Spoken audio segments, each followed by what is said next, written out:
717 surveillance? Pourquoi a-t-il explosé comme ça? Marmonna Lumian, fronçant les sourcils alors qu'il regardait le sang s'infiltrer lentement dans le sol. Il serra fermement la lampe au carbure. Ces deux questions n'avaient pas pour but de mettre fin à la vie de Gébu. Il avait simplement voulu tester soigneusement les limites, une étape à la fois. Anthony expliqua calmement. La règle fondamentale de l'hypnose est de ne jamais menacer directement la vie du sujet. Ainsi, lorsqu'on demandait à Gébu quelque chose qui le mettrait sérieusement en danger, soit il refusait de répondre, soit le choc le réveillait, brisant l'emprise hypnotique. J'étais prêt à la possibilité qu'il se libère de l'hypnose, a déclaré Lumian, ayant anticipé ce résultat. Gébu ne pouvait pas esquiver le sort de Harinf à cette distance. Lumian avait également 3 peaux de chien rituels et une peau de vache dans son sac du voyageur. Depuis qu'il est devenu ascète, il pouvait désormais fabriquer lui-même les peaux d'animaux mystiques nécessaires au sort de création animale. Il avait donc doté de pouvoirs supplémentaires ce qu'il possédait déjà. En repensant à ce qui s'était passé, Jenna réfléchit. Gébu allait répondre au début. Ce qui signifie qu'il ne pensait pas que ces deux questions mettraient sa vie en danger. Et, je suppose que les choses ne se sont pas déroulées comme il s'y attendait. Franca hocha la tête. Exactement. Si c'était vraiment dangereux, il aurait pu rester silencieux. J'ai supposé qu'il était sous un contrat selon lequel révéler le siège de l'école de la vérité ou le nom de son surveillant direct amènerait son ombre à attaquer son âme. Merde, et si son surveillant avait introduit des conditions supplémentaires en douce lors de la signature du contrat? Serait-ce pour cela que Gébu n'avait aucune idée que répondre serait risqué? Ciel, à quel point est-ce tragique? Rien que des mensonges et des supercheries de bout en bout, avons-nous affaire à des escrocs ou à des courtiers ici? Après les lamentations de Franca, Lumian réfléchit quelques instants. Surveillant. Surveillant? Franca a immédiatement compris. Superviser ses subordonnés est une capacité de surveillant, mais Gébu ne le savait pas. A-t-il déclenché des conditions interdites en répondant à des questions clés? Jenna a attiré l'attention. Vous pensez que le surveillant nous a déjà repérés? Pourrait-il être en route? Peu probable. J'ai demandé à Franca de laisser la figurine de la démone primordiale ici après avoir remarqué l'étrange réaction de Gébu, dit Lumian en souriant. Même si nous avons raison, le surveillant vient probablement de détecter un problème avec Gébu, pas notre emplacement précis. Le vrai problème est que nous devrons peut-être modifier nos plans à l'avenir. Jenna et Anthony ont compris ce que Lumian voulait dire. Il n'était pas sous une menace imminente ni ne risquait d'être traqué par le surveillant. Mais quelque chose était arrivé à Gébu, qui gardait Moran Avigny dans le monde miroir. Une fois que le surveillant s'en rendrait compte, il déduirait facilement que quelqu'un en voulait à Moran Avigny et agirait sans aucun doute. Le plan qu'ils avaient si soigneusement conçu ne convenait probablement plus aux nouvelles circonstances. Franca soupira lourdement, regardant la figurine en os au sol avec un véritable regret. J'ai résisté lorsque la démone du noir m'a donné cette figurine pour la première fois. Maintenant, j'aurais aimé qu'elle m'en donne une douzaine. Se moquant d'elle-même, elle se baissa pour récupérer la figurine de la démone primordiale. Elle le nettoya délicatement et murmura avec appréciation. Lumian a fait le point sur ses propres actions. J'aurais dû observer comment le destin de Gébu changeait en utilisant l'œil de la calamité. Peut-être que j'aurais alors pu intervenir à temps pour l'empêcher de répondre. Il n'avait pas prévu que Gébu ignorait quelle question violerait un tabou. Il ne s'agissait pas de dévotion religieuse ou de connaissances mystiques avancées.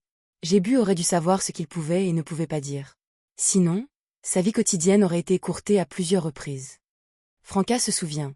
Le membre de l'école de la vérité que Jenna et moi avons rencontré auparavant a eu la même chose lorsque nous lui avons demandé son affiliation organisationnelle et pourquoi il capitalisait sur la disparition du gardien. D'après la réponse de Gébu, déclarer que l'école de la vérité, en elle-même n'est pas interdite. Et je parie que le gars qui n'était même pas un ambitionniste n'avait aucune idée de la raison pour laquelle il exploitait l'absence du gardien. On dirait que c'est vraiment une capacité de superviseur après tout. Pas étonnant que les tabous soient fluides, le contexte, l'état mental et la situation générale déterminant ce qui franchit la ligne à chaque fois. Les règles s'adaptent aux circonstances. Et, tout comme l'idéologie décrite par Gébu. Lumian fit un petit signe de tête et rit. Eh bien, au moins nous avons obtenu le butin dès le début. Autrement, cela aurait été un énorme gaspillage. Il réfléchit un peu. Franca, contacte la démone de noir avec le charme plus tard. Informe-la de l'entrée dans le monde à miroir fixe que nous avons faite, de ce qui s'est passé et de la réaction de Gébu. Voyez ce qu'elle pense et conseille. Bien, c'est probablement une Tamara de la branche apprentie. Aucun amour perdu entre elle et Moran Avigny, qui a fait défection de la branche du jugement. Franca était d'accord et Lumian se tourna ensuite vers Jenna. Dirigez-vous vers le refuge et envoyez un message à Madame Judgment. La voix du jugement représente l'ordre, donc je pense que nous devons l'alerter immédiatement de la situation de l'école de la vérité. Je t'y emmènerai. Compris. Jenna était habituée à ce que Lumian délègue des tâches dans des moments comme ceux-ci. Finalement, Lumian s'adressa à Anthony. Rejoignez-moi au pavillon des plaisirs pour attendre l'arrivée de Moran Avigny. Surveillez-le de près pour déceler tout comportement inhabituel. Situé avenue du Boulevard, l'opulent pavillon des plaisirs faisait office de domaine présidentiel de la République Inti. Morand-Avigny devait y assister à une réunion ministérielle convoquée par le président. Antony inclina légèrement la tête pour exprimer son assentiment. L'observation était le point fort du spectateur, après tout. À l'intérieur de la grotte de la carrière abritant l'entrée fixe du monde miroir, Franca s'appuyait contre le mur, sa vision nocturne active. Elle a réalisé un poudrier et un charme en pierre de cendre. Serrant le charme, Franca lui a insufflé sa spiritualité. Récitant la phrase d'activation d'Hermès, elle entonna « Yeux ». Auréolé de flammes d'obsidienne, le charme grisâtre semblable à un rocher a pris vie. Franca l'a touché au verre du compact, faisant perdre sa solidité au miroir et le rendre incorporel. Le charme brûlant s'enfonça sans résistance, disparaissant de la vue. Quelques instants plus tard, Franca sentit une présence l'entourer. Une masse de mèches sombres s'éleva alors de la surface du miroir de maquillage. Les tresses noires ondulantes obscurcissaient sa vue. Alors que les cheveux émergeaient complètement, Franca resserra sa prise et Clarisse prit forme devant elle. Les propres cheveux de la démone des Noirs sont restés impeccablement attachés, sans aucune trace des sinistres mèches de corbeau. Même après l'avoir rencontrée auparavant, Franca n'a pas pu réprimer une vague d'admiration face au charme de Clarisse. La femme possédait une beauté à couper le souffle qui piégeait sans effort tous ceux qui la voyaient. Clarisse regarda Franca, sa voix douce et mélodique alors qu'elle demandait « Vous avez une mise à jour ?» Se ressaisissant, Franca a détaillé ses soupçons de corruption s'infiltrant dans le métro de Trèves. Elle s'était aventurée dans un secteur particulier portant la figurine de la démone primordiale, identifiant finalement le site cible. Elle a expliqué comment implorer le primordial via la figurine, obtenir une réponse et sécuriser une passerelle permanente vers le plan miroir. Une rare lueur d'approbation apparut sur le visage de Clarisse. « Votre instinct est vif et votre esprit vif. Impressionnant que vous ayez conçu et accompli cela. Peut-être que vous aussi deviendrez un jour une déesse de couleur. Déesse du jaune ?» Franca grommela intérieurement. Elle a ensuite décrit le plan qu'elle avait élaboré avec l'équipage de Lumian, dissimulant des détails sur le Tarot Club et décrivant le pouvoir de Mirror Mark comme un objet. Clarisse écoutait attentivement sans commentaire. Franca a raconté l'offensive contre Lumian au milieu de son enquête, son triomphe sur Jébu et la richesse des informations glanées grâce à un spectateur.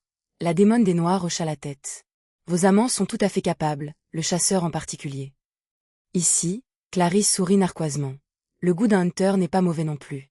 Plus leur séquence est élevée, plus ils grandissent intenses et courageux. WH Empereur, même une démone d'élite a parcouru vos annales clandestines. Chaque démone possède probablement une édition. Franca hésitait entre trouver le sort de l'empereur Rosel humoristique ou pitoyable. Cela a certainement ses avantages, a joué Franca, souriant et essayant de masquer son chagrin. La démone des Noirs poursuivit. Cependant, vous lui avez commis une erreur. Après avoir acquis des connaissances adéquates, vous auriez dû cesser de poser des questions sans délai. Le plus sage était de tendre d'abord une embuscade à Morand-Avigny, de le saisir, puis de poursuivre son interrogatoire. D'accord. Franca accepta le reproche de la démone des Noirs. Avec le recul, l'emplacement du siège de l'école de la vérité et l'identité du surveillant qui présidait n'étaient pas des faits essentiels pour leurs besoins immédiats. Ils auraient pu transformer Jébu en chien et confier à Lugano et Ludwig sa garde.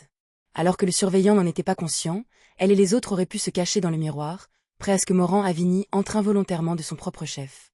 De nombreuses chances de capturer un deuxième prisonnier se seraient présentées ultérieurement. Cependant, c'était le style de Lumian. Il était depuis longtemps évident pour Franca que Lumian était prédisposé à extraire des renseignements sur place. Seules des raisons extraordinaires pourraient l'inciter à reporter. Comme s'il craignait que le moindre retard ne l'empêche d'obtenir des informations autrement obtenues. La démone de Black Clarisse s'est abstenue d'insister sur ce point. Hochant la tête, elle déclara « Reste ici pour mon retour. Je vais examiner ces développements, mais cela peut prendre un certain temps. » Comme vous voudrez, Madame Clarisse. Franca ne fit aucun effort pour cacher son sourire satisfait. Devant l'éblouissant pavillon du plaisir de l'avenue du Boulevard, Lumian et Antony ont rejoint en douceur la foule des journalistes.